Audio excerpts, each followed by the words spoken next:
Well, we got a few new ones on, well, two new ones, which is good. Hope they enjoy it. Stay with us. First photo. Now, I've got guts, but not enough to do with that. Gee, no way, no way.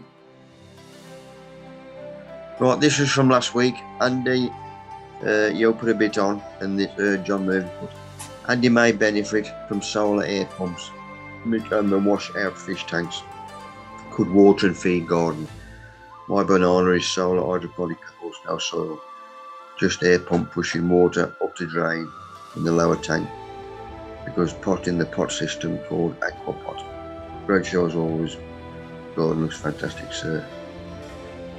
Do you understand what he's saying there, Andy? Yeah, I do. I do use the water for the garden. So it's, yeah. Recycle good. Most things. Yeah.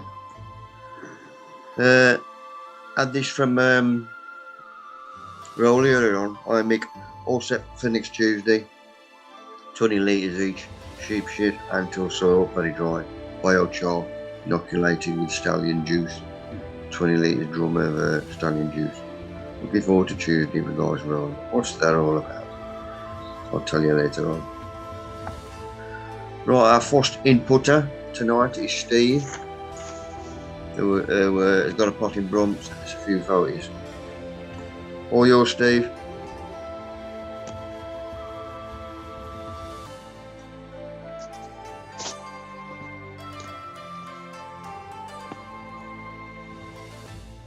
Steve, talk to me.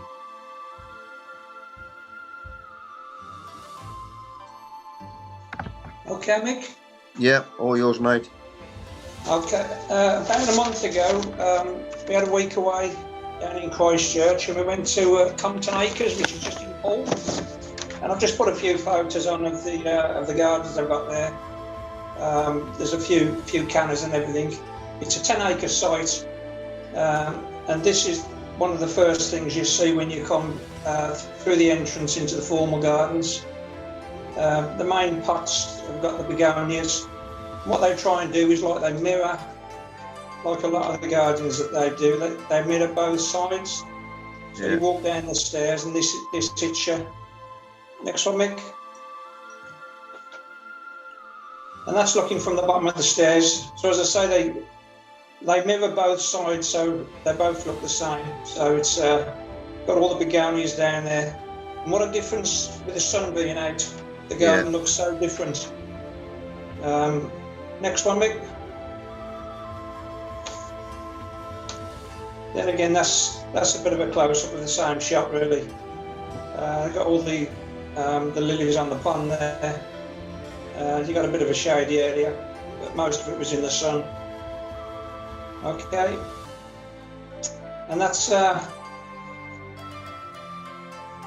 They do weddings there. That's called the Italian Villa. That is. And that was just on the side as you walk down from the left-hand side down the steps. That's on the side there. So that was quite nice. They got the canners there.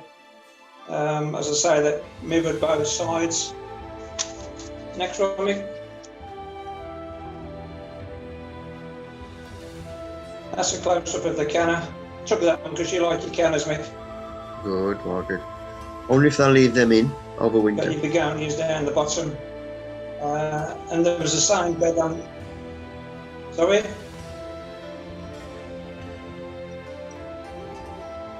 Okay. Nice. That's it again. Then they're just coming to the end, aren't they? The canners all. Yeah. That was the banana plant, that's just before you come into the main garden. And I don't know if you can see just in the middle of it, the pod. Yeah. That's it, yeah. That was one heck of a size, that was. And the leaves, obviously it suits the sheltered area there in the warm climate. Next one.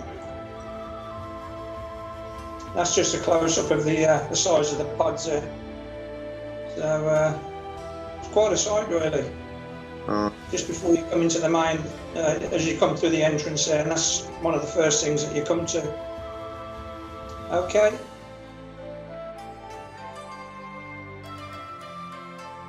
As you walk round, you come to the bamboos. I've cut most of the lower branches off, but the thickness of the bamboo itself was about 4 inches thick, and it's as tough as nails, isn't it? Yeah. But that was quite nice as you walk around. Okay.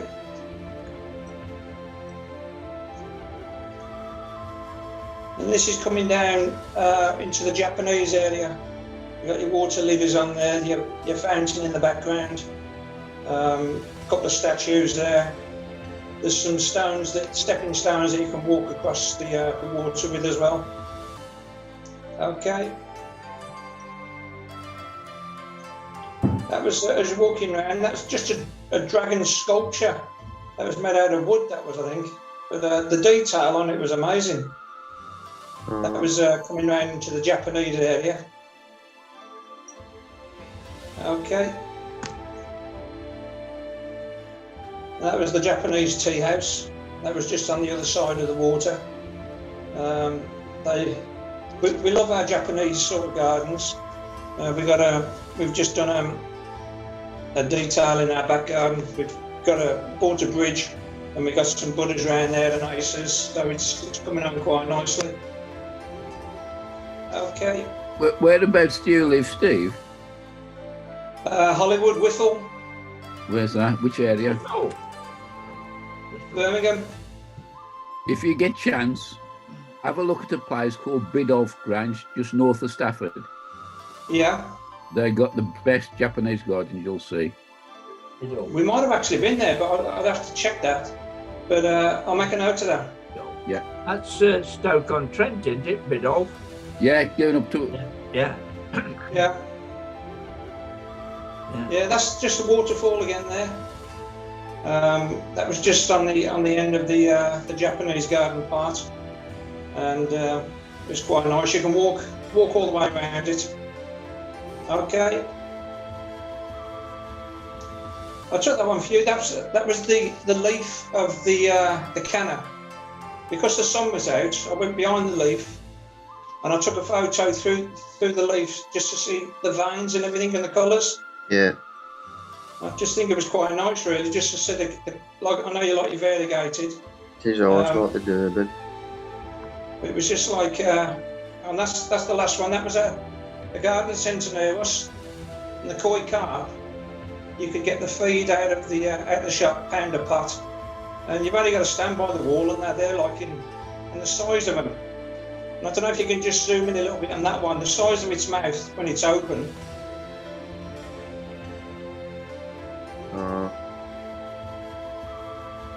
But they climb over each other, the bloody size of them and everything, and they fight like hell just to get a bit of food. But Bit of money in there.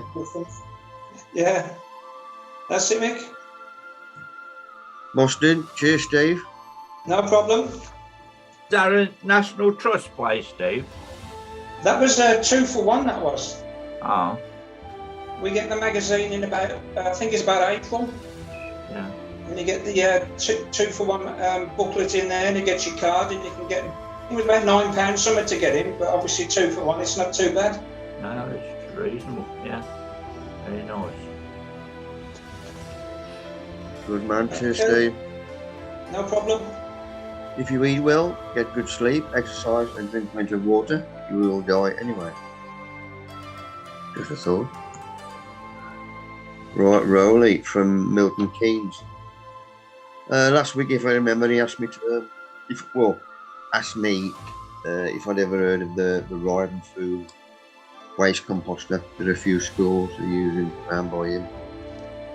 So I googled it, and I was on YouTube. And there's about 5 little inputs on it, so I watched them all. Basically, you have to have a caddy or some of your food scraps. Then you mix 1/6 of the wood pellets or 1 caddy of wood chip to your scraps, and then bung them in this thing. Then to keep turning. Then you're gonna have another bin after it. and then you get your end product. So looking at them all, that's the size of it. You just take the lid off, bung the scraps in. This is one of the wenches out of the kitchen at the school. Then you have to, the garden food waste composter, fuse,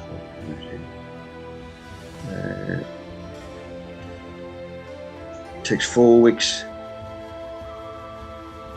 in this brewer, in that one. Then you bung it in this one. It'll take another 6 to 8 weeks to get done. With the small print, the price on them, 3,950 plus that.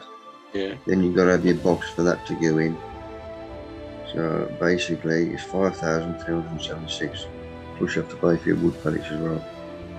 So as I say, it's only for posh schools. None of them around by us. Well, they wouldn't really give me nothing at the school, even for compost. If I can butt in, Mick, Yeah. basically what I'm doing is I'm going to make one of them out of a 45-gallon barrel laying on its side. I've already started on it. I've got the barrel and cut holes to put the input and the output onto it, and I've also got enough insulation to make the hot box to put the stuff in afterwards when it comes through there. Yeah. Plus I've got the insulation to wrap the barrel with as well. I'm just working on the helix through the middle and something to chop the food waste up and mix it obviously with the sawdust that I'm going to use. Yeah. And what I've started on it today, the helix. I've got a helix out of the an old grain thing. You know, you used to dump them at the bottom of the combine and it'd shoot it up the pipe and in the back of the lorry. Yeah. So I've got the thing out of that, and then what I decided to make the blades out of is old saw blades, so that they can cut through the stuff as it's, because you've got to still wind the handle the same as they have. Yeah. So I'll keep taking photos as I progress. So when I finally get it up and running, I'll put a presentation on and post it through to you. Oh, good man. You know, you can see what it's like in all sort of different stages. Yeah. So, you know, it's just another thought. Yeah. Just playing again. I mean, that one with the schools was what the kids used to like up Casno when I did theirs. There's no worms involved. Because you don't put any manure in. You don't get no worms at all. Yeah. Which the kids used to love to see the worms. Well, I was going to put like the finished article once it's been through that drum thing and then through a hot composter. Yeah. I was then going to use the whatever in the worm in a wormery anyway. Mm. You know, just to see where I go, because I, like I say, playing with compost, because when they finally do away with the peat, certainly for the amateur gardeners in the next couple of years, you're going to need something else. So I'm just trying to get a step in front. Yeah. But the price of these, It's expensive, isn't it? Eh? it bloody is. Nah, that's out the window But for me. then, like they say, they're putting them in restaurants and hotels. Well, if you've got to pay for the disposal of it, of your food waste, it probably, you know, Yeah. there's that in it, you know. Mm. It's just Oh, interesting real. to see another idea, isn't it? Yeah. This is a talk I've got coming up. I mentioned it last week. This is Tuesday coming. I'm down Aylesbury, Buckinghamshire. This is where I'm meeting up with Rowley, because he lives close. And that's the place there. Yeah, but like I say, park on the road beside the church Yeah. rather than go round the back in the car park, because it's easier. You know, it's easier to get in and out. And when there's a mad rush at night when you want to go home, you can get away without some of them that can't drive in the car park. Yeah. Right, Rowley, your photos? Well, but basically, this was what I've got in one of the fields is they're actually ant hills rather than mole hills. And Mick with his topsoil that he's using. I thought, well, I'll nip up there since I was coming down Tuesday and dig a couple of these up so he can have some anthill topsoil instead of molehill topsoil, if you're with me. So you can see there, obviously, he's got his rabbit shit as an added bonus on top of that. Perfect. So that's what it is. But of course, being sort of off the ground, raised out of the ground, they're as hard and as dry as buggery to dig them. So when I dug them out, there's pictures about 3 of these, isn't there, Mick? Yeah. You see they've all got his precious rabbit shit on top of them. So I dug them all out, and of course it was as hard as buggery anyway. So on my compost mixer thing that I got down there, which I made up out of a cement mixer and stitching a 45-gallon barrel on the front of it, I had to put the molehills in there with 3 house bricks and run it for 10 minutes to smash the soil up to get it small enough. And then I'll put it through my rotary sieve, and after I've done that, I'll put it through the shredder to make sure it's all broke up nice and fine for him, to save his old hands rubbing it out all the while, like, you know. Good man, good man. So, I don't know your next picture. Have you got the next picture? Oh, that, because I've got some biochar for Mick as well, what I'd done for about 3 days is I put the biochar into half of a blue 45-gallon barrel, filled it up with, well, it's liquid horse shit, but like I say, I'll keep calling it stallion juice, and let it soak in there for 3 days. And then I tipped it out, and that's an old neck curtain sitting above the sieve so that it could drain off. And of course, that is what they call inoculating or charging the biochar.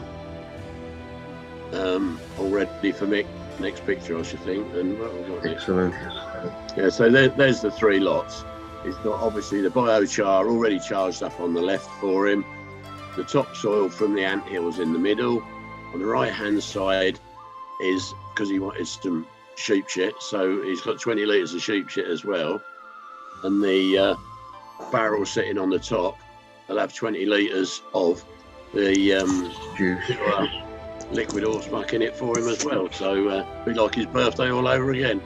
Christmas, that is, Boston. Christmas, is it? Oh, well. But that should, I've got lids for them buckets as well, Mick, so don't worry. So long as you've got space in your car or your van to put them in, take them home. Also, we'll leave the seats there to get them in. Yeah, well, like I say, they're 20 litre bucket. Well, if you fill them up with water, they're actually hold 23 litres of water. So, because they sell them by the kilo, because that had cheap mineral licks in the buckets. And obviously, that's a canner thing I got off of Dean at some time or another. Barrel. Brilliant. Like I say, that'll give you a different look at things, won't it? Excellent. Cheers, Rowley. No worries. It's something very good to have freshener, Mick. I'm used to it, mate. Rowley, I'll see you on Tuesday. Okie dokie then, Mick. Cheers then. Nigel. Our next inputter. Oh, yeah. All yours, mate.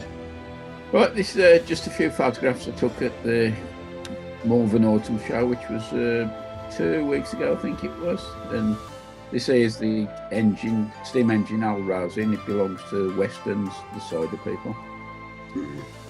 Okay, mate. And part of the outdoor exhibits, there's a lot of farm machinery, traction engines and stuff like that, and old tractors, which I love to look at. And I can spend hours looking at these machines and that. These are just some of the unusual ones I saw. Okay, mate. It's an old Fordson tractor. I love to see these tractors, and amazing. I'd love to collect them if I had the land. Okay, mate. Next one. And there was a question on Westerns put a little competition on to guess the weight of the apples, and I think it was something like 3,950 kilos was there. I don't know whether they scoop up and take them back home, but they do that every year. They do with the lorry, cover them with the apples. I thought you were going to say how many apples was there? Yeah, still counting. This is inside the the show tent, and there's some glads there. That's the British Gladiator Society actual demo, the trade shed stand. Got the gold medal. Good display. And again, Gloucester Federation. The different societies put on some good exhibition stands. Okay. And these are just round the floral displays in the tent, different ones.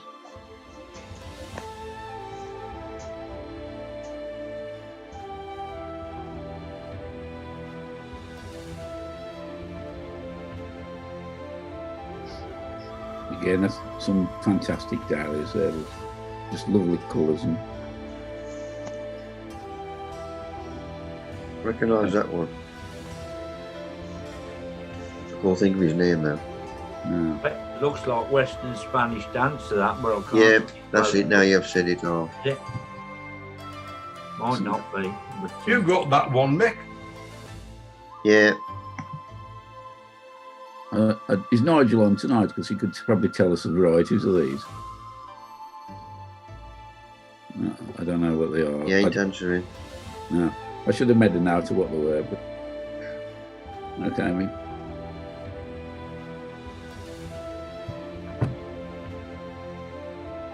It's quite a good entry actually in the glass. Yeah.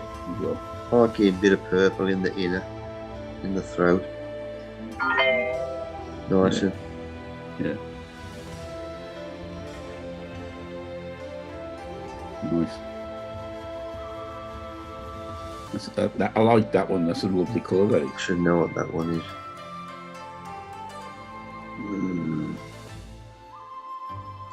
All my memory's crap. is. That's a good shot. Yeah. You say all the different colour cards down the front.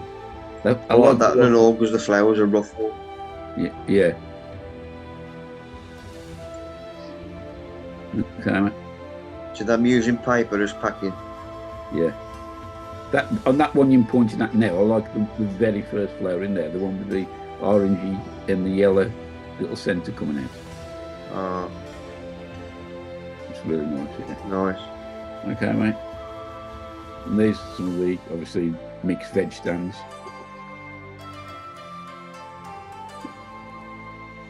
Nice display. I think actually Keith put this one up last week. Was it the same shot as you put up, Keith? I think it was. It looked like I think Keith put this up last week. The similar shot. Yeah, sorry, Nigel. Yes, I did. Yeah. It was quite impressive. It was just amazing. That was. It stood out from everything else. It looks good. Yeah. I don't know how long that took to stage that, but very good it was.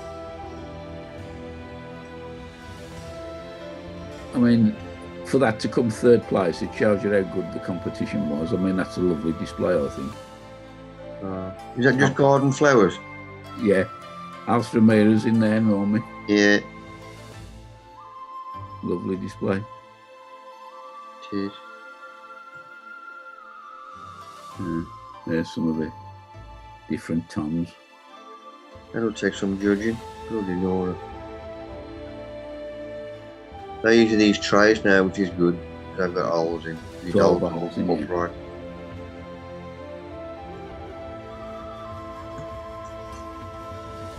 I was looking at that, and I think that got a red card, I think, and I was just looking at the skin's creased.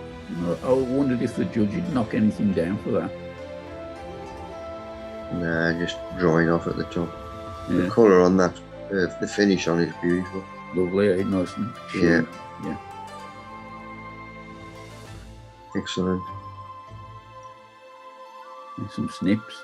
It's a bloody order and all. It's hard to get through the same, let alone 5. Yeah. Gladiator. Faster, have you come across them before? Yeah, Dave used to grow them. And these, I take it these are the 2 8 ounce, yeah. or Or whatever. 8.8. Yeah. What's the other one? Fasto and Vento is another one, and Tough Ball. Yeah, Tough ball. Tough ball. they've got a nice finish on them as well. I'm just going to sow some Tough Ball seed. And so I was talking to a chap at the show. I was mentioned to a few about using bottom head and grow lights over the colder months. And there's quite a few of them now who are going to be sowing the little 8-ounce onions straight away with no heat and light. And they reckon once they get established, they'll tick over the winter, provided you keep them just frost-free. Yeah. So now, Nige. I am, yeah. Yeah. It's a lovely lot of peas there. I don't know what the variety are then. They were corkers and all. I'll grow a variety called Screen Shaft this year. Well, I'll grow it every year. And you can get anything between 9 and 11 peas in the pod. Yeah. They probably show perfection. Them look really nice, they do. That's what I've got to grow next year, because I ain't doing onions. In my master class. The old leeks. It's fantastic again. That's the MVS side, isn't it? Yeah. Yeah. At the end of the show, they usually raffle some of this off. Where the exhibitors don't want to pick it up, collect it, they'll raffle it off to do. He's reserved his little red ferret on it. But yeah. But saying that, Chris Evans last year, the took before he got to come and pick them up. Oh, Nice collies. beautiful. Is that Boris? Boris, yeah. Boris, Yeah. yeah. Yeah, sherry plum look. Good grower, he is. Oh yeah. But they're hers as well. Yeah. He usually wins everywhere down with the runners. And the spuds. I don't know what variety that would they be Benchmaster or something. Stenner. Stenner. The sherry plums, there'll be her own selection. I've got some of her seed from a few years ago. Oh, evening, Kath. Hello. Where's she based? Which area of the country? Essex. Essex, right? Okay. Yeah. Is it Essex girl?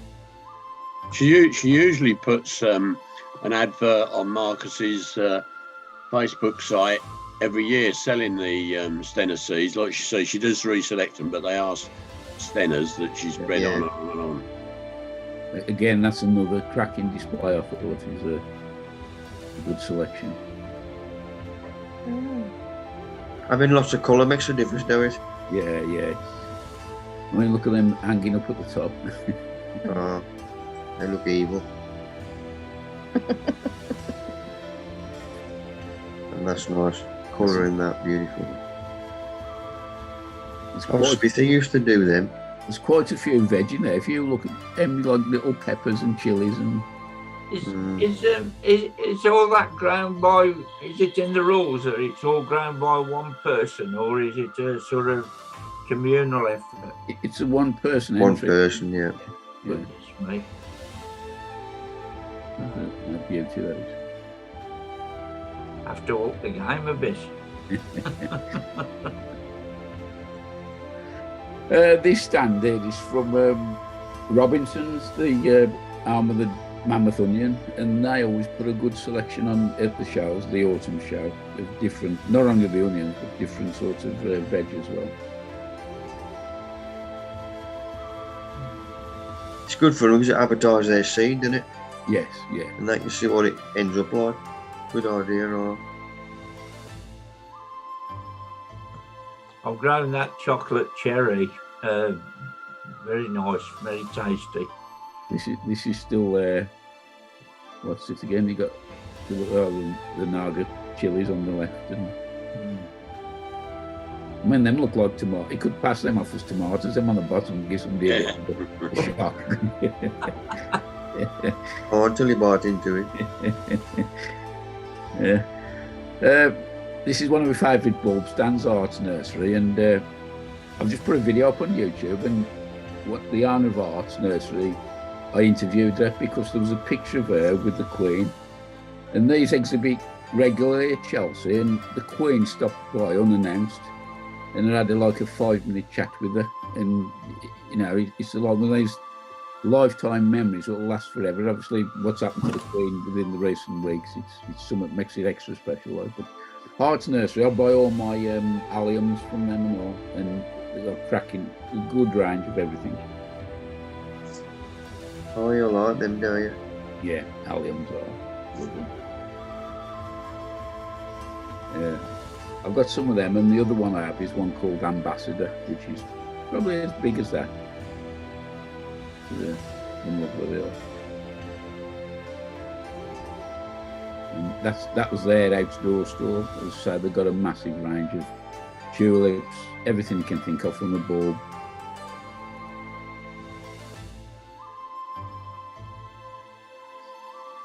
Not got prices either. Now, 20 for £10 ain't too bad there. 20 for £5. Yeah. It's quite reasonable. And then good quality as well. I know them big balls last year, I think I paid about £10, £12, was it? It was a great big one. But there's the other one I grow. It's the fourth one along, Ambassador, 3 for 15 quid. I mean, them like a good Spanish onion, the size of the ball, but the heads come out like small footballs and massive. And the mint flower for months. Have you grown Mohican, Nige? I haven't now. No. What size head is that? I'm not too sure. I've saw it advertised. It just looks a bit different. I'll make an. I'll have a look at that. Okay, Mick. The thing about these, well, same as the Gladys, you pick your own out, don't you? Yeah. You're gonna go through them. Yeah. Make sure they're nice and firm. Firm, now rotten them. Yeah. I don't think they'd put any out anywhere. And this is Pheasant Acre. They got a fantastic display of glads on there. It's amazing.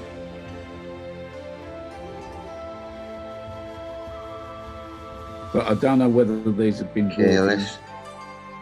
I don't know whether they've been bought in or whether they've actually grown these into flowers that are sold. No, they grow. That's a nice and careless. It's got a pink tinge you can see there. Yeah. And it's round the other side there.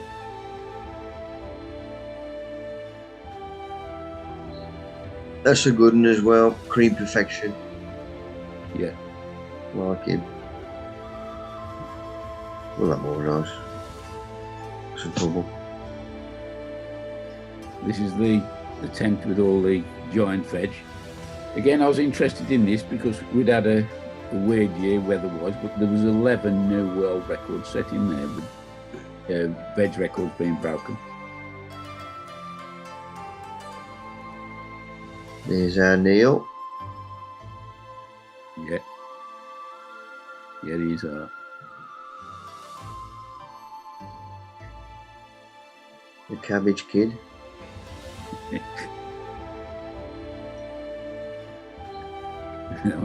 Them are just monstrous. Them pumpkins and squashes, ridiculous. But to be honest, they seemed a little bit smaller this year than they had done previous years. And I thought with the weather they'd have been actually bigger, but that thing in the bucket lying down, that was classed as the long potato horn. And them two to the left of it, the loafers, the longest and heaviest loafer. By Ian Neal, they were.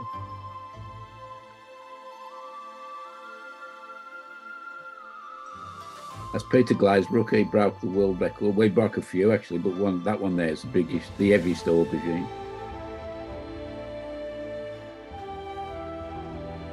How's he doing with his onions? Has he still got the record, or has it slipped? I don't know if he's still got the record, but he didn't win the classes of the single and the group of 3 this year on the heavies. He didn't win it. All right. Again, that's the outside display canopy on. They usually have a guy who carves them pumpkins, but he wasn't there this year, so they must have redone them. But the detail on these is just amazing. I'm good, ain't they? They're fantastic, they are, yeah. Here he is. As our Mike Nearly won this class with his heaviest red cabbage. I think it's still quite a bit off his record, though. Yeah. Good lad. That's me. That's me done. Lovely. Cheers, Nigel. No problem. It is nice. No problem. Thanks, Nigel. Good man. If you're feeling down, just remember there's a flower called Hanging Naked Men. Isn't nature wonderful?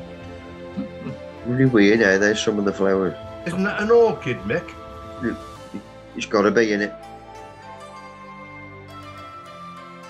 Can't get them in Colligate. Right, we had some winds during the week and it splattered everything, especially my dailies. Obviously, these are higher up than anything else. And I've got them wire frames in, which I pushed right in. And it knocked them up. Well, not knocked them over, but it moved them. But that's the damage it did to them. But we're all in the same boat. At least we don't get flooded out. Taking roots in the walk in the morning. I've cut back again to stop the crap growing over the pathway. But luckily they've left me my nettles and my comfrey. The first time they did that, they really splattered that lot. But I've left it this time. No Gladys for the house, they're all finished. So I'm just anything else that's growing. Which in fact I've done 2 more this morning. Just for the house. If you've got to use them. Right, top bed, getting some more Gladys up. This was probably Monday or Tuesday. Mick, Yes. how long between cutting the stems off to lifting them do you leave them in the ground? Longer the better. Mine probably 8 weeks. Okay. And the Gladioli Society reckons 6 weeks minimum. Yeah. And you don't cut the leaves off either because you're putting the nutrients back in the corm. I'll come down about a third way. I'll leave more like them. Them was cut off, and probably up here when I take the gladi off, then leave the leaves on up to about there. But that's probably the day before, just to get these up. But if I don't know what it is, then I put a question mark on it. But most of them have got the labels on. There's a few in here because I didn't know what they were. If you remember when I had me visitor, my fox, he dug quite a few of these up and uprooted the bloody labels and all. That's why some of them I ain't got a clue. Also, I'm glad he's out the side of the tunnel. Them are coming out and all. And because I use the spent mushroom compost, I've got a couple of mushrooms buried in. I also use them as well. Mycorrhizae. Fungi. Mycorrhizal fungi. So the straw on the top, I'm collecting that up, and then I'm just turning this with a hand fork. So I'm only going down about 4 inches. You ain't got to disturb anything underneath. Nature is working away. Leveled off. In fact, I'll probably top dress. So I've left that. I'll probably top dress it again with the straw and the rabbit muck. But that's had a good watering because we haven't got no rain forecast for a couple of days. And now they're all out the side of the greenhouse, so that's going to get jobbed as well. So that lot was forked in and forked again, levelled off and given a good soaking. Probably had about 8 watering cans. And my cover's out, ready to go over that. We'll see why in a bit. Winter, but I think twice I'll fill that up in just over a week. That's how much rain we ain't had. Although I'm still using a lot of water. Right, my cover's gone on. That will now help to keep that moisture in. It's just a same shot from outside. You remember before when I took the boards off here, I put them on top of that one there. Save me putting them in the shed. It's easier. So I've got to get them bags off, get that one off. Bung strap over here. So the first line of bags, don't forget all this is my compost ingredients. So them lot have gone out. And now them lot are going to come out and all. Sweep all the crap off that lot before that is bunged over here.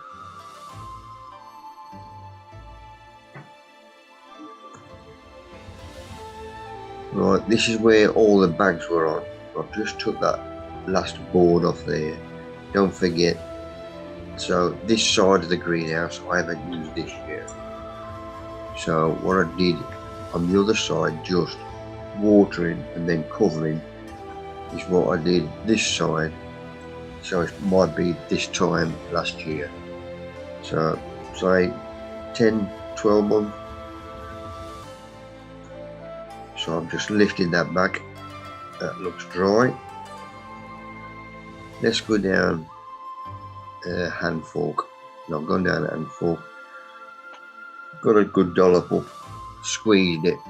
And it's just, well, that's failed together. And that's collapsed.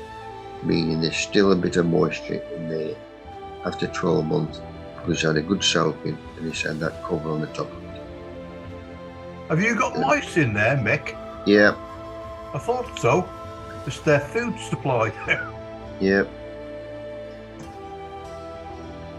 So the covers have gone back on that side again now. So I want this clear. I might need this side clear and all. Because this is where my canners are going to come in over winter. As soon as we get a cold spell. I think we're going to have first frost. I'll see the weather tonight. Country fire. I think we're going to have first frost. Is it Thursday or Friday, I think. So we'll see what that does. But then most of them are still flowering well away. But this is where they're going to go when they do come in. Let's go in back a bit to show it a better shot. Obviously the staging stays where it is. But I can get them in. If I can't get them in that road, then I'll just put them in from the top. They'll get in. Right, tunnel. I'm still drying the seaweed. That's nearly dry now. And I need more trays for drying out me Gladys. The hound again. I just had a good run around with about 6 dogs. So I keep like a good one when he gets home. Straw still coming through. So next year I will not pinch out at all. I'll just let them do what they're supposed to do. Because I know I know there will be time for our show. So I'll just let them do next year. So that's something I'll learn with them. The goji berry and the josta berry, it's a bit blurred, but there's loads of flowers on. But it's exactly the same. I used to grow these two up at school for the kids. And one was in about 6 years, never done nothing. So I might give them away. But I'm still spraying these. Mist spray of water just to help them out. Hoping they do pollinate, but we'll see how they do. Same with the josta berry. Loads of meat on him. But that's about it. Right, seaweed. I need the room in here, so let's start chopping. It's just nice and dry. There's different seaweeds about which we'll see in a bit. That's the one that I've always been used to with the lumps like them air bubbles around it in the seaweed itself. There's my gaffer, make sure I'm doing it right. A few more Carolina Reapers off, Shinnars when he comes up. And The scented rose is still throwing loads of buds out in the flowering. So I'm still feeding. 1, 2, 3 flowers out on him. In fact, everything I'm still feeding because I'm still growing. I'll nick this off the internet. Leamington, good name of compost, supposedly. Sieve this so-called seed compost. Lot of rubbish in it. Yep. I think you'll find that with loads of them. Another letter which hasn't been franked. Thank you very much. That'll come in as well. Growing corms from cormlets. I had them too off Nigel from the British Gladiator Society, obviously, and they send you a leaflet out and how to job them. And that was the other side on it. What do you want? If anybody wants these two,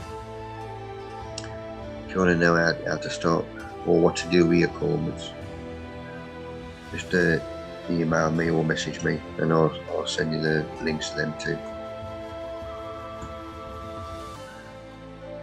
Right, my chilli, that's gone out the front. Sorry Scott, mate.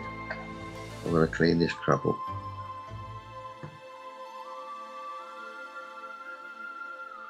He's come out alright, he's standing up alright. I've moved him onto the front now. And mate's going to come and pick him up. And I've told him when they get him up, just put a cane in, hold him upright, and just wait. Because he ain't had a waiter for a couple of days for a dog to get run off. They put it in the motor. Right, more chopped ingredients for the compost. I know you've all seen this before. This is for the news that I'm on. One of them is into composting. So lid off, no worms in the lid. Tells me that I'm not trying to get out. Except it's what I was looking at there, that lot there. It's a bit blurred, but there's a whole horde of spiders. I went to take a photo the following day and then all cleared off. So I lift my carpets off.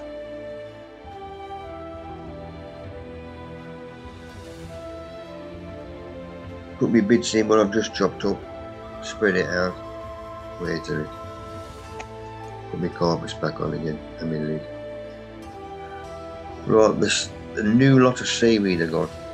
There ain't many of me bubble, big lumps in. I don't know, different names, types of seaweed either. But seaweed. The only thing with this, it's harder to chop up. I suppose my shears could do with a good.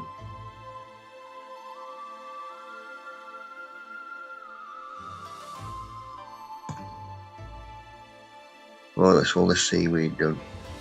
Then I legged it down to the garage and jobbed them in a bit. That's given me more room in control, which is what I wanted. Picked this off earlier on, about halfway through the week. Jerry had Water Services, Buckingham Nurseries and Garden Centre. Day 2 of the Garden Centre weekend. He's like, oh, smoke. Loves it. Right, let's wait for me mate on top of the bin for it in the sun. Took Russian up Mary Bonk during the week. This was in a pet shop. You don't take your pets in unless it's a bloody camel. But I looked for all the scraps on the floor underneath with a core sweep up, all clean. Loves it in there. We had to get her a new harness, next size up, and another collar. And some goodies while we're there. These were sprats. Nice, these are on toast. Paul Yodel like these. Loves them. Only one. No, you know, move up like a pork pie. Grapevines are doing well. He's taking over this one. But by the time I finish growing, I'm hoping I've come to the end of this one, which will be 2/3 across the top. Bit of luck. Right, it's 3 bags of straw, then we're going to be thrown out. Because I've used all that space there, as you can see.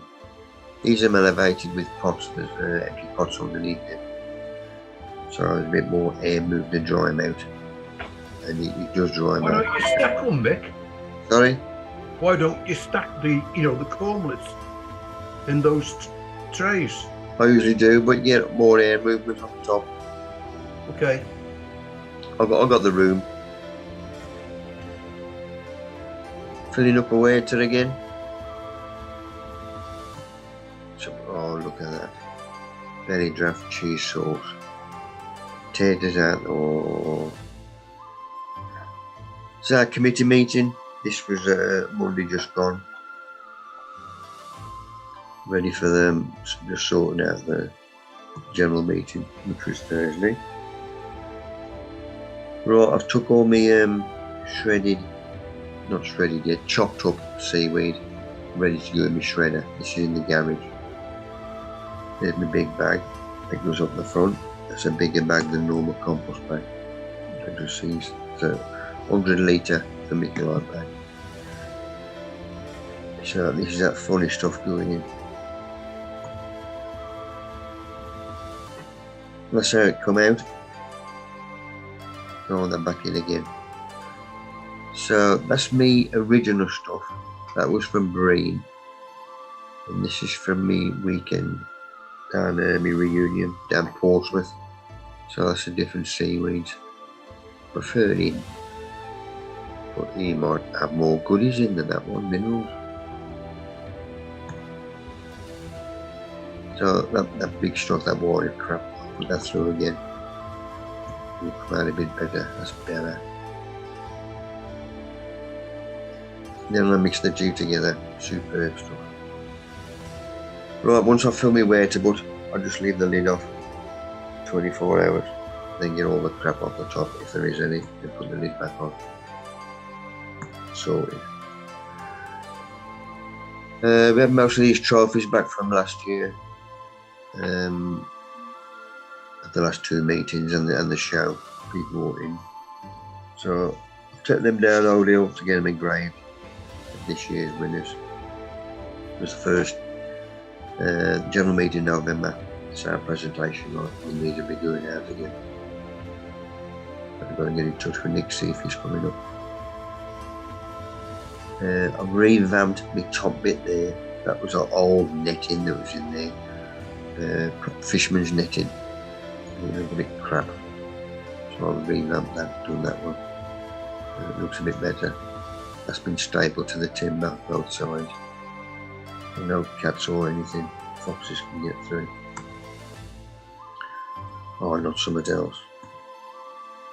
I don't know how to do it. Or get away with it with a gaffer. Red currant.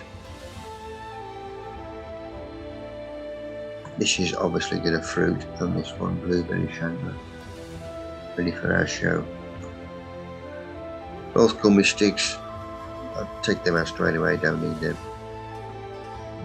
Because they're going to stand up. Right, next pot size up. So that's the one for him. Florist bucket. Perfect. I've got to get some more of them. That's the next size florist bucket up from that. And them are a good size for canners and all. So I've got to get some more of them. And ask them if they do want a bit taller than them. If florists have got them and they either bin them or return them, just ask them and they'll give them you. Just telling you I'm a gardener. And that is the next pot size up for that one.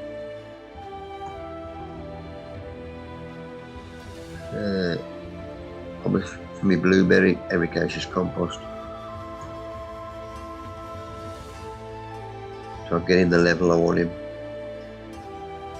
As you see, he does need potting on.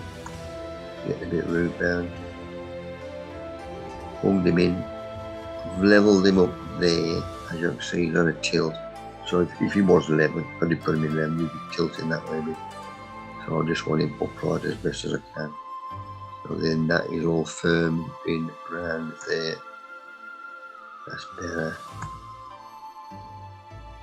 Right, I need some compost out. The other chap, take all the worms out, or any big stuff that ain't broken down yet. I can go back in the bin. This stuff will be a good growing medium for this chap. Normal bit of paper in the bottom, stop the compost coming through the holes, running out or whatever. That lot, I had to get some more out. Surprised how much compost he uses on this. Managed to do him. Put him out level, it's not windy, these ain't going to blow over. Give him a good way to it until it's coming out the bottom. And these were watered as well. Don't forget anything in the pot, it's going to dry out quicker than anything else, especially if you've got wind as well. Because the wind dries these lot off. Potatoes, still doing well. Need some up for dinner. So I've got a few up there. I just see that there's loads of babbies on. So I'll try not to break any of them off or disturb them. Once I move them away, that lot will be earthed up again and have another good watering. Don't forget, he's got to survive, so he's got to throw babbies. Exactly the same as seeds. When you deadhead a plant, if you deadhead, he's got to throw more flowers, because his object in life is to throw seed. That's his babbies. If you take all the seed off, deadhead, then you're going to throw more flowers. Look at that.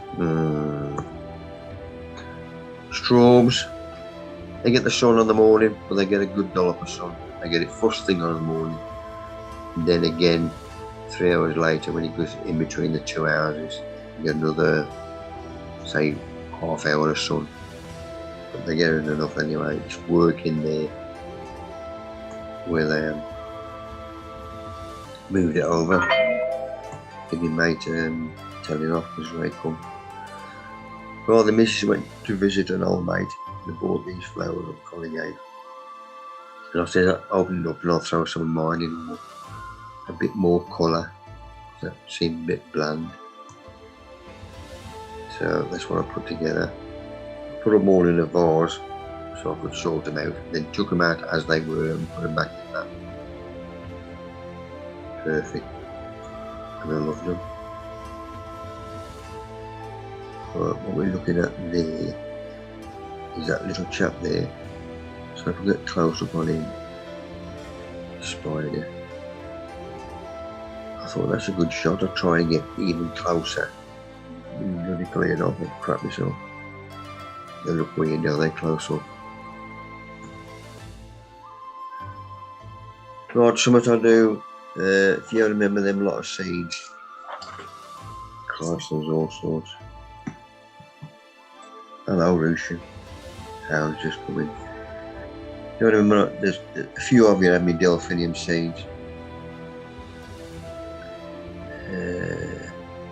Rose companion, Olioc, small yellow poppy, Aqualegia, there's loads of them and all. The ones I had left, I'm going to take to our gardening club, our meeting, and dish them out there.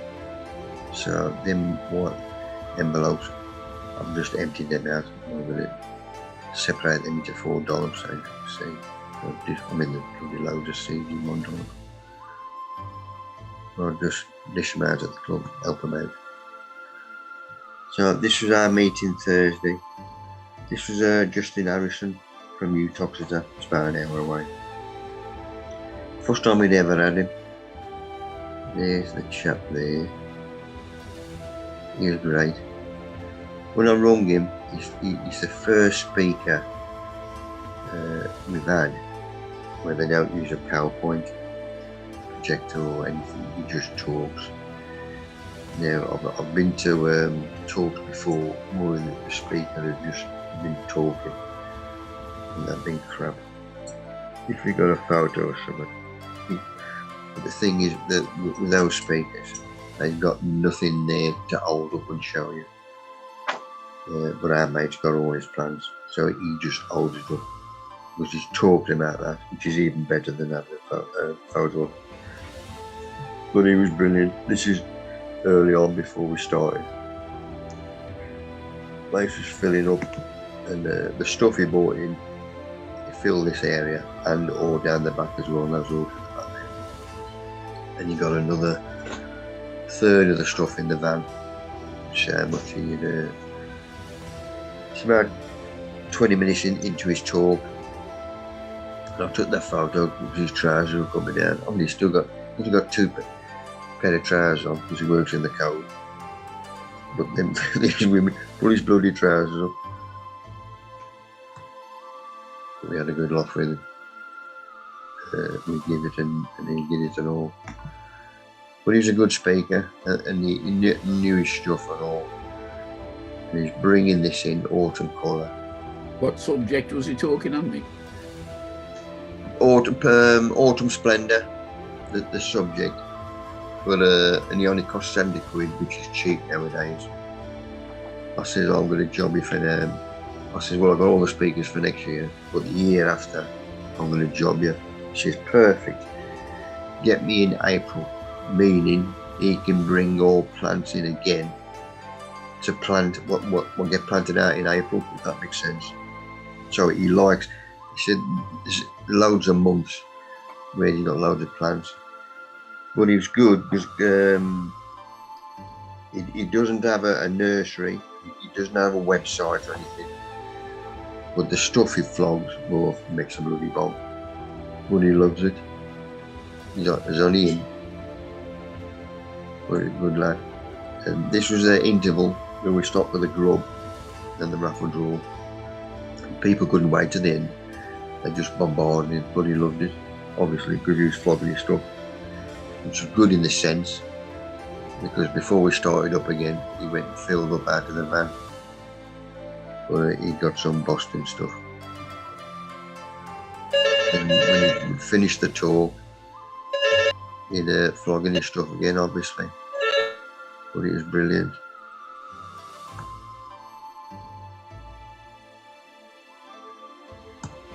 But we're definitely having him again. Taking Russian out again. Rose and Evans have got a good nose. It goes round to people and it sniffs the pockets. And they can send if they got any goodies in them, any treats. So it just sits down there looking at them. I make it chew as well when I has it. Chew it, not bloody swallow. It does. Then I go and find her stick and I has that for 10 minutes. But it's a good one because it spits the lumps out. And those ate them. Right, new blind for the bottom bog downstairs. Putting that back up. I knocked a bit of this plant off. Okay. Some crap at DIY. So I thought, well, I'm going to bin it. So I filled 2 plastic drinking cups, compost them again. Rooting gel. I've been using that. We had a talk off Darren Rudge, Teabags Tights talk. It's about using alternatives, and the last talk we had off him, he said, if you buy any rooting gel, it doesn't matter what it is, as soon as you open that lid to use it, you've let air into it, and that's knackered the gel up. You might as well bin it. So that went straight in the bin. Something else I've learned. He says instead, just use honey. Just as good. So that's runny honey, but it's got a bit hard. So I'll put that in a cup of boiling water just to make it nice and supple. Took the lid off, that's a bit squashy now. I'm all ready for it. I've got my razor blade out, so it's nice clean cut at an angle. Bigger surface. Yeah, I'm just dunking me honey on the base of it. Make it all, don't push that in, otherwise you'll take all the honey off it. Make it all, put that in, and then put your compost around it. Perfect. That went straight in the bin.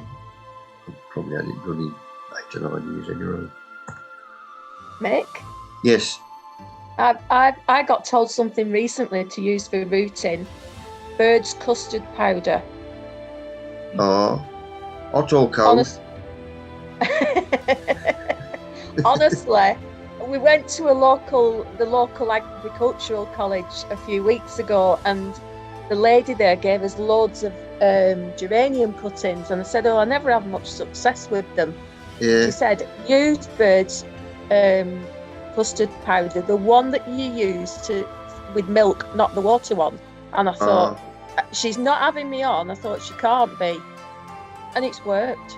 Oh, Can you believe it? It's worked. yeah. Unbelievable. Excellent. Thank you for that, Kath. You're welcome. See? You Bizarre. can't really go wrong with those Tradescantias, getting them to root, you know. They'll root in water. You don't need the rooting compound for them.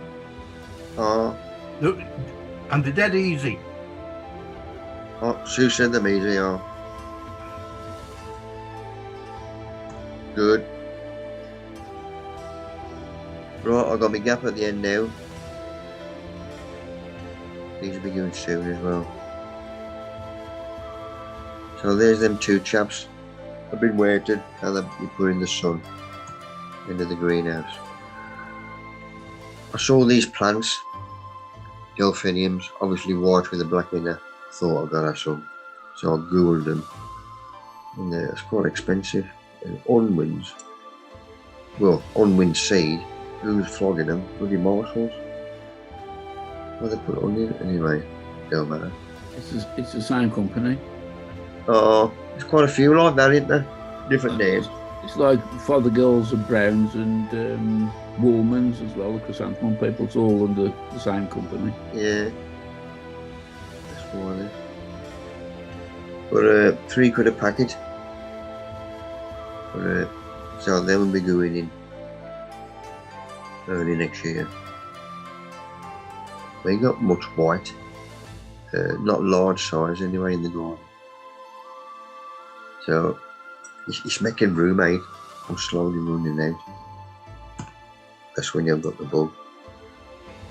And from Thursday night, this is what I bought off our mate. The first one, wallflower, sugar rush, and this is the only one he grows and sells, scented. So it's the best one, strongest one to last. That was simple. Well, as soon as he said scented, that was it. I thought I'm going to have him. Compact and well branched with colourful fragrant flowers in both spring and autumn. Bright and cheerful and mass bedding borders. In the eye position, more drained from the sun, partial shade. Water well in dry weather. Feed weekly when in flower. I thought this basically Blade Runner. And then when I got on this morning, I noticed that 8 foot. I thought, crap, I got bloody room for him. Not 8 foot. Another delivery. This is going to throw a fit. Blackberry Cascade. These are to go into a large pot, or people have flagging baskets or whatever. But if I remember the one I got, this was from New Garden. Had a bit of stuff on them now. Most decent. The one. But decent plants, that's how they come boxed up. If I remember my late blackberry one I got, it's too late. I mean, it's still good in the sense that I'm still going to keep them, because those blackberries I can use to eat and to make a blackberry jam ready for the show the following year. So I need these to take off the plant for a plate of blackberries. Roots just coming out the bottom, but they're still in the greenhouse.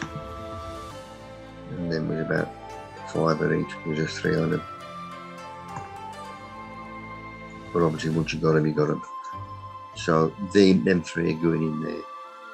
Obviously hanging over. And this will be going in the tunnel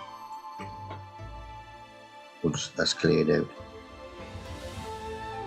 Foreign again, UK passport. No matter, as long as I work. England wenches, excellent. 1-0 up against the States. And then 2-1.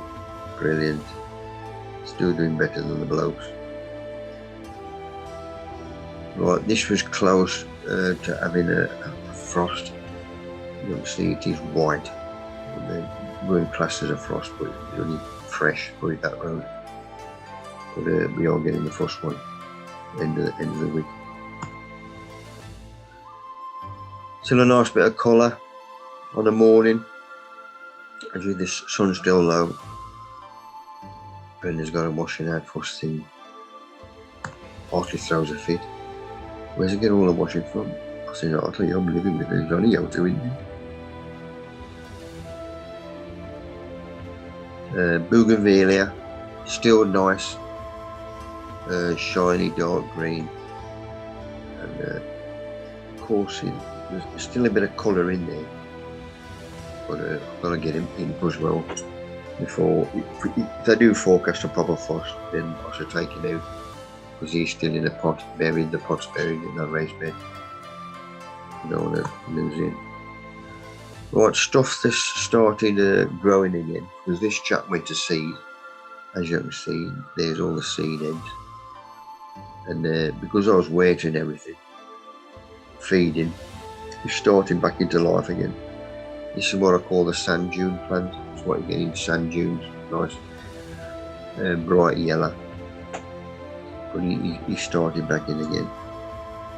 This chap's gone haywire. I can't remember having him. I think he was from Lidl last year, but busted, because one plant got different colours. It's perfect.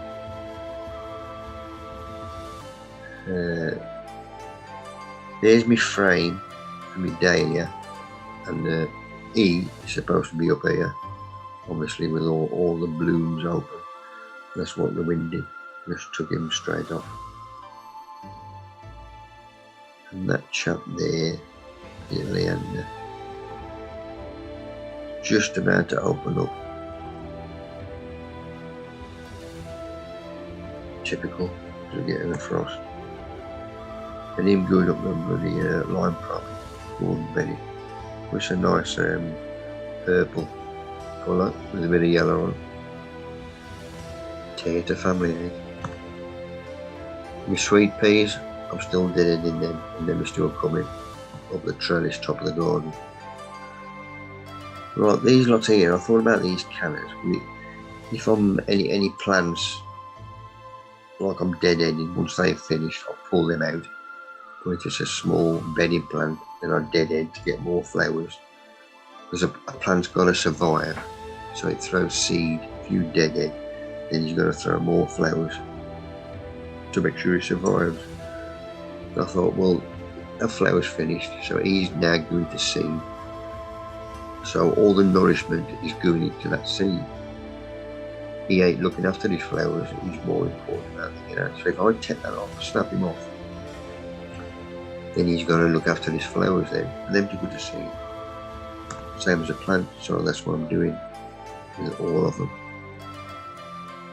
And this one now, I think I've got about 4 shoots off it.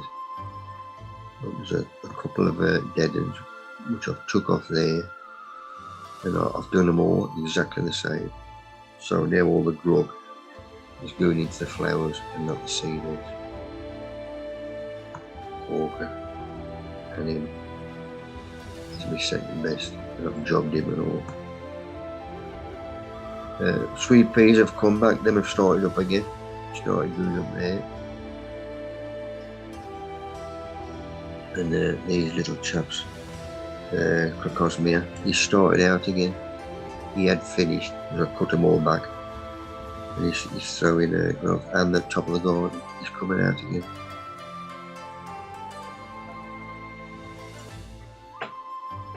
Right, ready for need a bit of carbon brown waste from the compost. So there's loo rolls, egg boxes, they cut through, and we put it through there. Old paperback book, and these are the tea bags, white kitchen roll paper. Tea bags are put on there to dry out, so that's soaked in tea. So ideal for going through there. That's my egg boxes I've ripped up by hand the night before.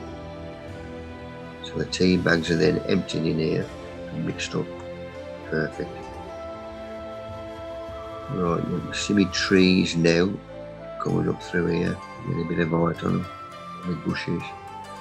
Your runner beans at the back of there. I'm still umming and ahhing. There might be something at the back of here.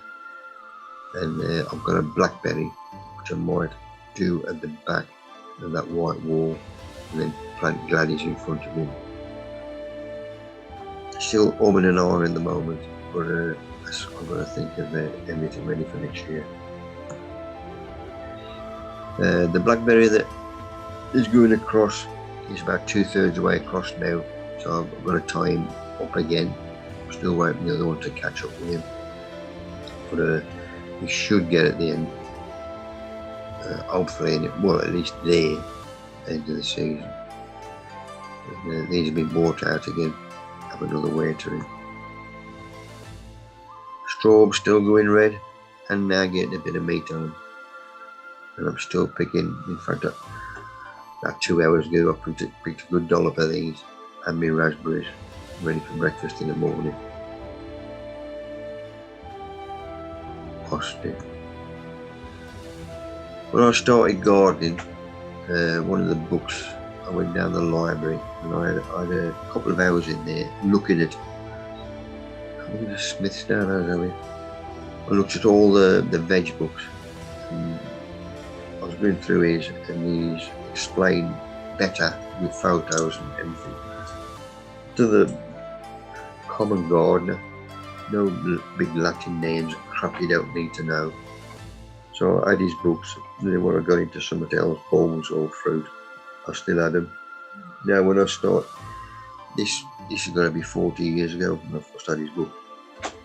I mean, he's got to be at least 150 by now. He's bloody antique when you find his books then. He's still bringing them out. And that was on Ken Muir. I think that I had that about 8 years ago. If you had 3 fruit trees, I think you get a free book, and that's good. So now I'm going through everything fruit-wise, because I've got to learn more about the fruit. There's my cherry, which is a Porthos.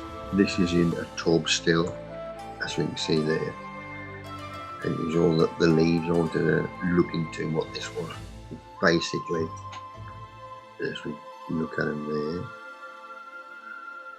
I looked in the book, and the nearest to it, it's a lack of potash and a zinc. Potash in the sense, go back on him, if that tree was, say, 2 months ago, I'd still be feeding him a late feed, which is potash. So that's why the green leaves wouldn't be normal green. But because I'm not feeding him anymore, that's why he's got a lack of potash. But I've thought about all the other trees from years ago. At the end of the season, all the leaves would crap anyway and just drop off. So I ain't really bothered about them. But that's why you have them books. Mick, yes.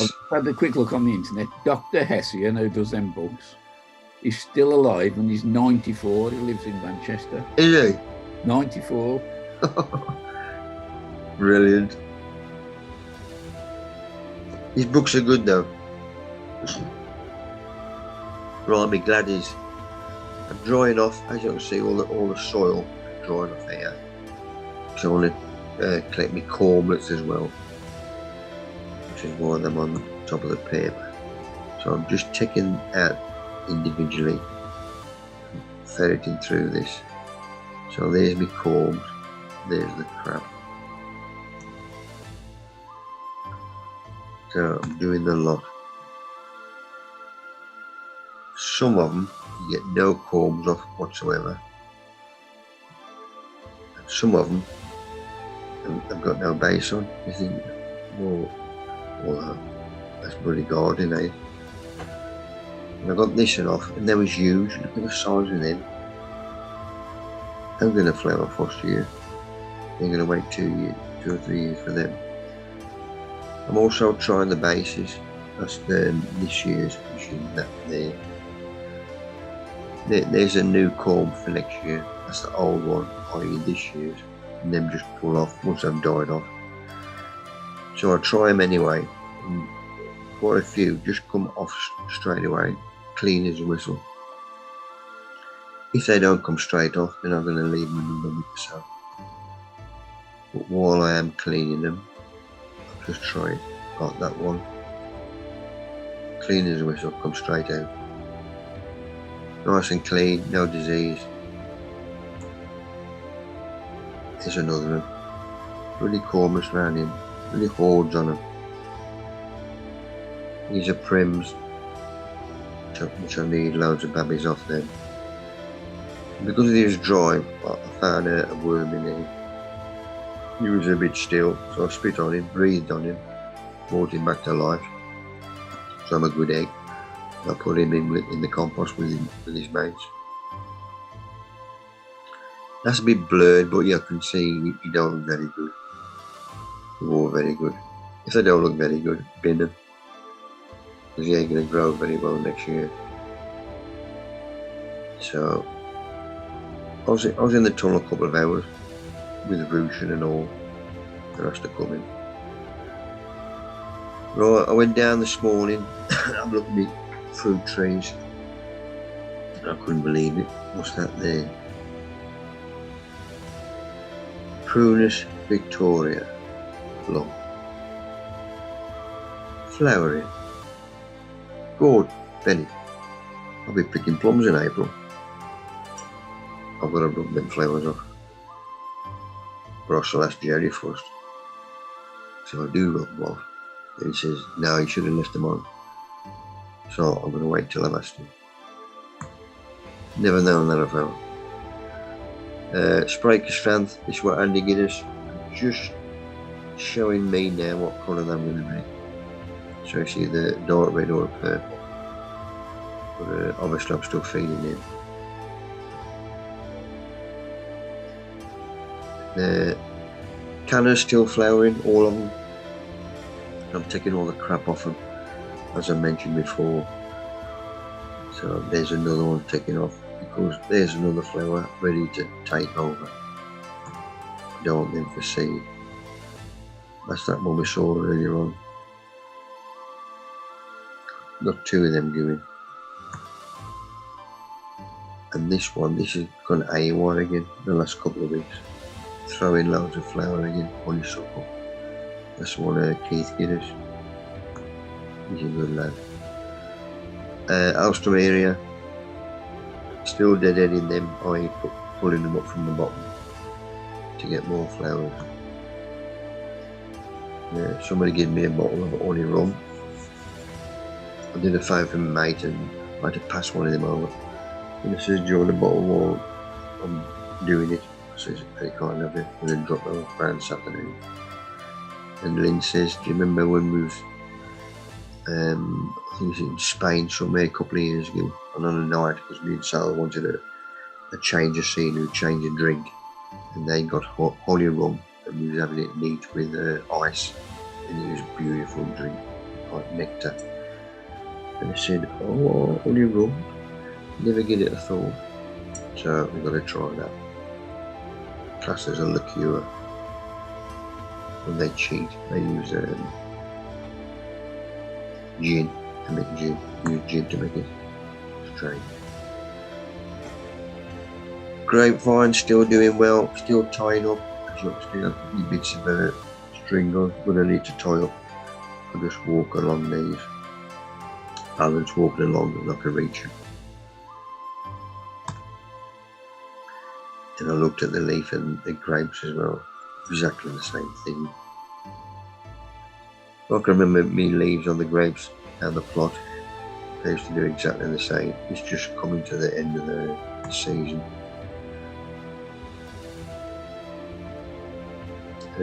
Same again, potash deficiency. Get me a liquid potash feed or something, which I did do. In one of the fruit books, I noticed this. As you'll see on here, 2011.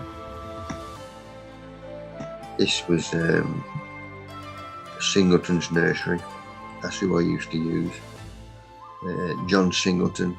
We got on well together. He was not a gobshite. Well, he was, but I got on well with him because you knew where you stood with him. And I used to do free talks for him, i.e. this was an open day in Adam Macmillan. He says, will you give me a talk? I says, yeah. I'm going to pay you. No, just pay me in a pig roast or whatever you got on. And he did, and then he passed away on me. people who have took over, they ain't got a bloody clue, so I'm trying to sort them out. I.e., they need the contacts, allotment sites who've got training sheds to buy off them. And there's a KG Loach up north who we made shoes. But you got to pay delivery. Well, it's obvious now, price of fuel and crap. But because these are local, I said just do something like, if you have 250 quid worth of stuff, free delivery. Just something soft like that, that'll get the interest.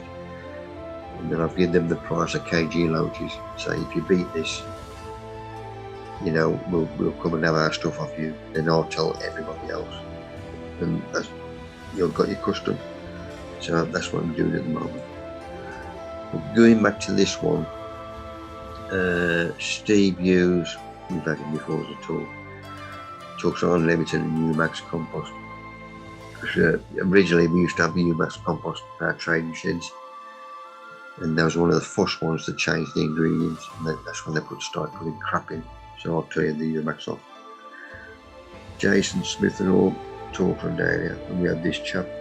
I've rubbed his name out because I don't want to embarrass the chap or speak badly of him. Well, I'm a bit. But basically, this chap, he come to our gardening club probably 6 months before this event was on, and he gave us a talk.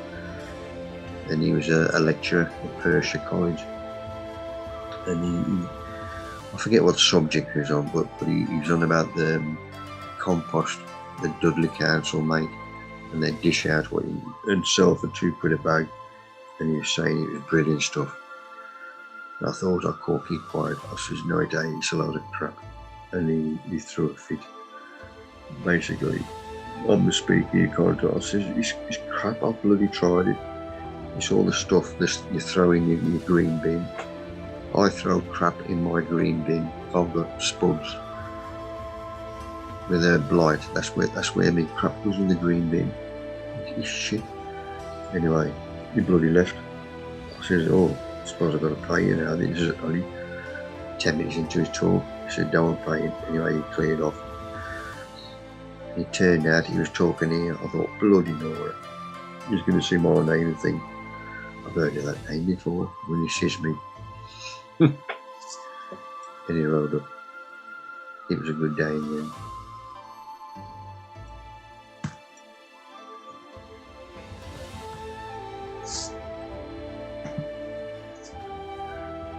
There's another I'm going to say.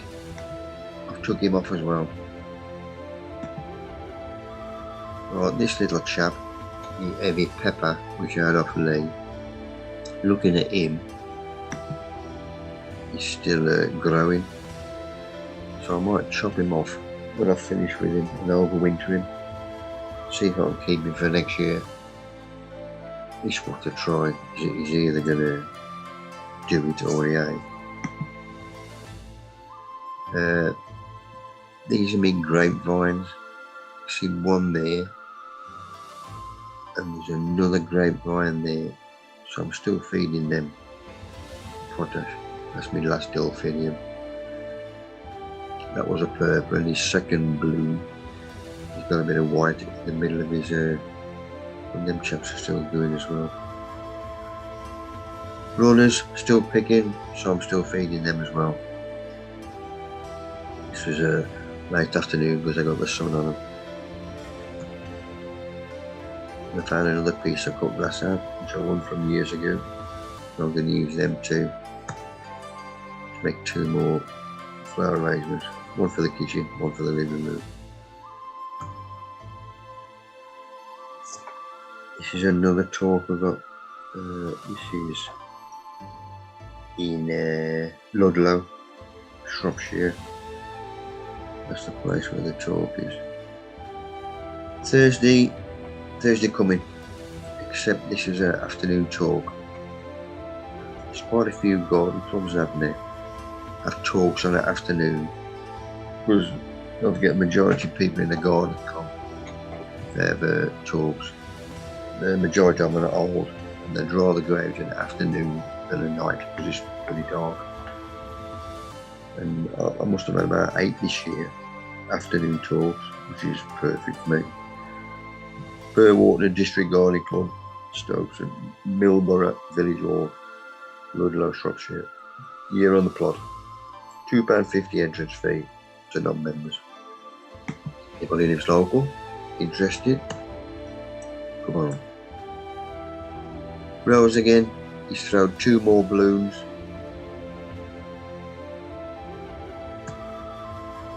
And that's it, people. All done for tonight. I'm not opening up. That's it. My laptop's been resumed and it's updated loads of things. Like when we first started off there's only one picture up that corner, where before I've had them all down the side. And I dare not touch nothing, because knowing my luck, I'll bloody lose everything in your road up. Hey, if you go up to the top menu bar, where next to meeting's got view. View, yeah. Show manage participants, click on that. I've got speaker gallery, immerse, full screen. Haven't you got a picture of all the people down the right hand side? No. I've just got a speaker gallery, which is ticked. Yeah. And immersive, then full screen.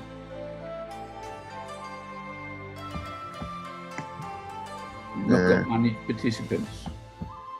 The what? Manage participants. No. Do something like click it onto the speaker and then back onto the gallery and see if you wake it up. No, that was speaker. That's gallery. No? Immersive, what the bloody hell's it? Oh Christ, looks like crap. Get rid of that.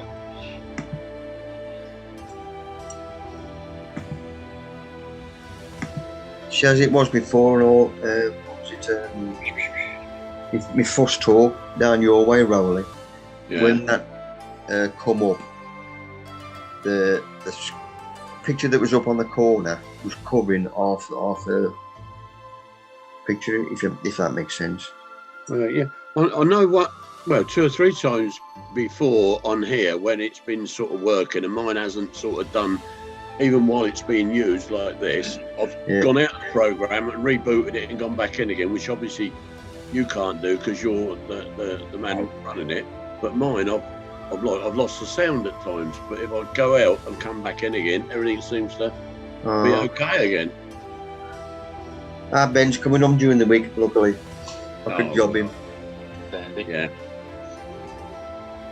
I dare not touch bloody anything. Yeah. Yeah. When I get like that, my lad sorts it out as well. Paul, you managed to get on? I did. I had to go through Jared. Yeah.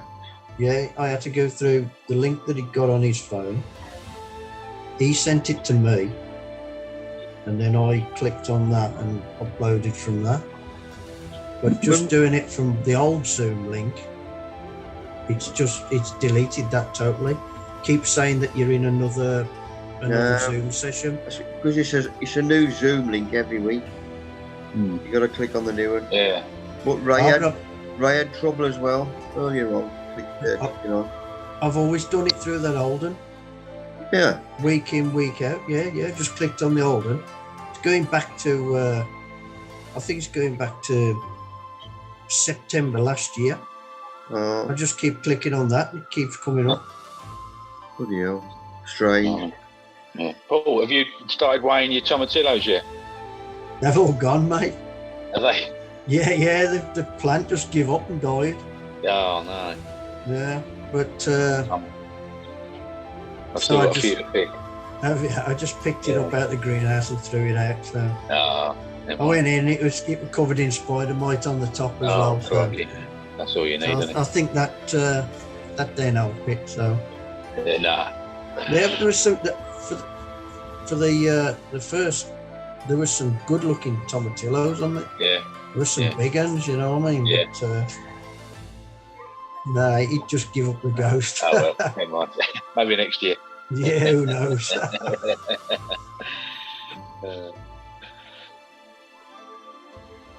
We'll have another Zoom again next week. I'll try and sort this out. Well, I Ben will. Oh well.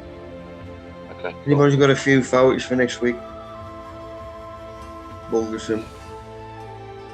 Someone tell me what thrip looks like. Flip flops.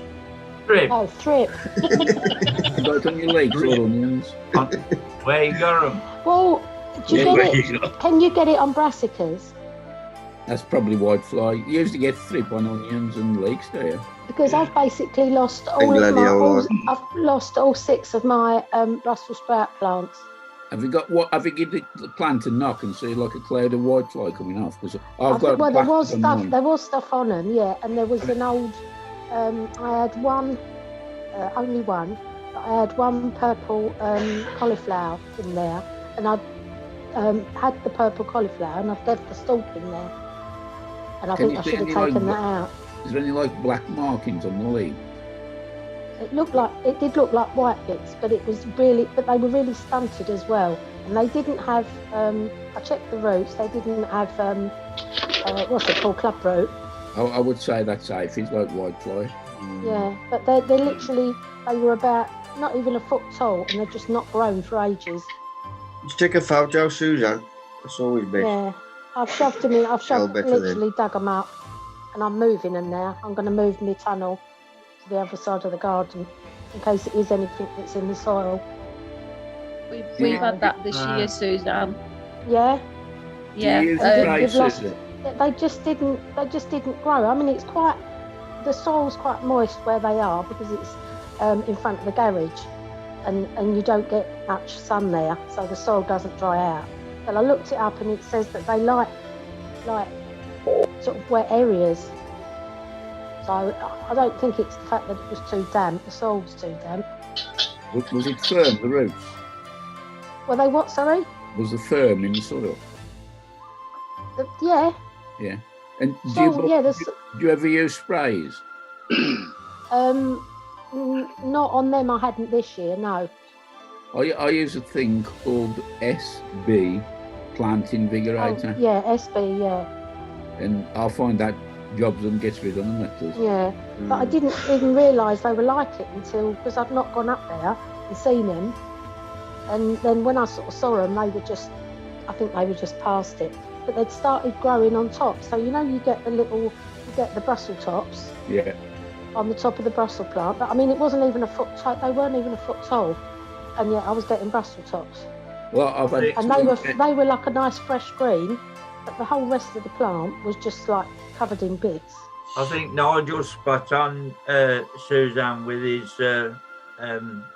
Invigorator.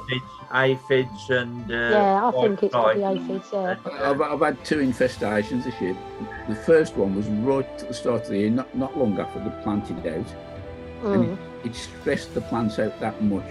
I did spray them, get rid of them, but by the time the plants started growing, all the calabrese, as soon as they formed head, they blew. Yeah. And the stuff has been really light this year. Well, I I've mean, got- it's the I've still got Brussels tiny, sprouts. I've still where got the Brussels Brussels- sprouts in. yeah. and- Well, and where these How Brussels come now sprouts, it just comes out as a cloud of like Yeah. fly? because I did that and there wasn't a cloud of bits. There wasn't. There might have been at the beginning, but now they're not. It wasn't. It was just like as if they were all dead on it. But it was all covered over it. There is a Yeah, just specific back up brassica and- aphid. Yeah, I Oh, is think there? you must have left it Yeah. too long before addressing the I problem. think, yeah. I mean, I'd not been up there. I just left them to their own devices. But where the sprouts would be, there was tiny little buds, but they weren't They weren't really getting any bigger from when I'd last looked at them. And like I say, the plants weren't growing either, but the roots were fine. It could be the aphids or whatever they are have stunted them. We, for the Yeah. first time this year, have been absolutely inundated with whitefly inside and out.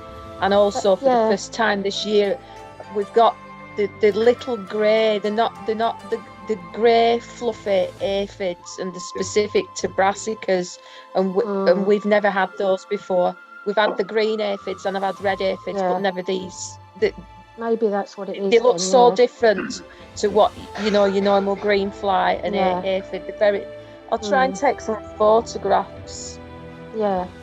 And Yeah. But I mean, the thing is, it was in a tunnel or in a netting. But I actually my daughter bought me the proper netting, the expensive stuff. I can't think what it's called now. Enviromesh, yeah. It was actually an Enviromesh. So how they got in there, I don't know. But, I mean, I thought Enviromesh was meant to be really, really good. Oh yeah, it's been a funny year anyway, growing in. Yeah. Because of fluctuations. But Bloody weather. I bought new black sheeting to go on the bottom to stop the weeds coming up. I'm going to have to get rid of all of that because that looks like it's covered in stuff as well. So I'm going to just chuck it and start afresh because I don't want to leave anything in the tunnel. Spray it with dog shampoo. That's what I use. None of these fancy, expensive stuff. Dog shampoo, right, with pyrethrin in it, and that pyrethrin is in the other one stuffs anyway. It's half the price. It does a better job. there you go. Some bird's custard and all. Oh, blimey, look at that. Yeah, I'll put some bird's custard around the bottom. Works for me. That shampoo's what I used to use for washing the chickens. Yeah. Because what would happen is you go off to a show, and if you didn't wash them or they didn't have that anti-flea stuff in, they bring stuff back to your own birds. Yeah, that's right. You got to pick the chicken up by its legs and shake it so its wings open out, and then spray it under its armpits. Did it start barking? Did the chicken start barking afterwards? Yeah, no, he didn't. Just running around on one leg, cocking up against the Yeah, they lean over and pee on the next one in the row. You have to inject them against the piston. You're right. Right, folks, I'm off. I'll see you next week. Hey, what's happened to your guitar, Colin? You ice hold it, have you? So. No, it's He's giving it to the Amazon man. Oh no. No, I don't. I'm going to get rid of Colin. That'll get rid of the whitefly. I'm going to mute you, Colin. Batter with it. I've got a hot box which you use in the greenhouses, which you put a bit of sulphur in. Yes, yeah. And it's a cracking tool. You just close all the vents and the door, obviously, and you put it on overnight, and it just fumigates everywhere. And the yellow sulphur you burn in there don't kill everything, whereas the candles, if you put in there, if you haven't emptied it of anything live, they kill it, don't it? Yeah. And the tin that you set fire to. I paid £20 for that hot box years ago. Yeah. I find them very good. I use them in both for the fuchsias and for everything else in the other greenhouse, and they are effective and cheap to use as well. They don't cost anything, do they, once you move? Don't cost anything to run, hardly. And if you're not got just a warm plate inside, isn't it?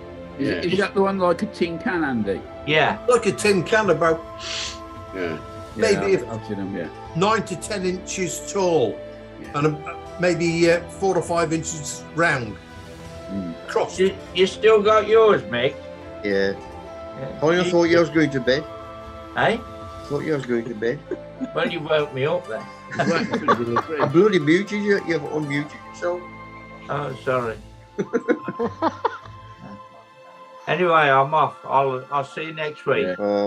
Cheers, Coleman. Colin. Bye. Well, see you Tuesday then, Mick. Job your all next week. Yeah, cheers then. See you Tuesday.